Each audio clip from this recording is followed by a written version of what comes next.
Մի քիչ հոգևոր աշխարհից երկու բառ խոսամ։ Մարդու կյանք մտնող ու ուրիշ չար ուժեր հրավիրող ամենագործուն, ամենահեշտ մարդու կյանքում տեղ գտնող դևերից մեկը դրանք լքվածության հոգին է, մենակության հոգին է։ Երբ որ մարդուն կարողանում է համոզի, որ դու մենակ ես, դու լքված ես, դու ոչ մեկի պետք չես։ Լքվածություն, մենություն։ Դա համար ես ուզում եմ հատուկ աղոթք անեմ, որ ամեն մեկիս գիտակցում մեջները զգա, որ ինչ ուզում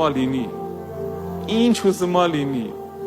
ես մենակ չեմ։ Աղոթք անենք, որ ամեն մեկս հասկանա։ Իրոք ներսից, գիտենք բոլորս էլ 1000 անգամ լսել ենք, բայց ամեն մեկս ներսից գիտակցի, որ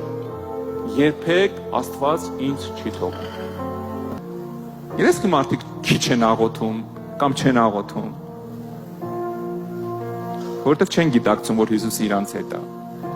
որ տունը մենակ ինձ լավ առիթ է երկխոսության, խանգարող չկա։ Ինչքան շուտ ես գիտակցում սա, այնքան շատ ես սկսում իր այդ խոսալ։ Ինքը հետ է տա ու ինքը սպասում է այդ զրույցին։ Ամեն։ Դրա համար առիթ է բաց մի թող։ Երբ որ մենակ ես լինում, խոսա Տիրոջ հետ, հա։ Խոսա, անկեղծ խոսա։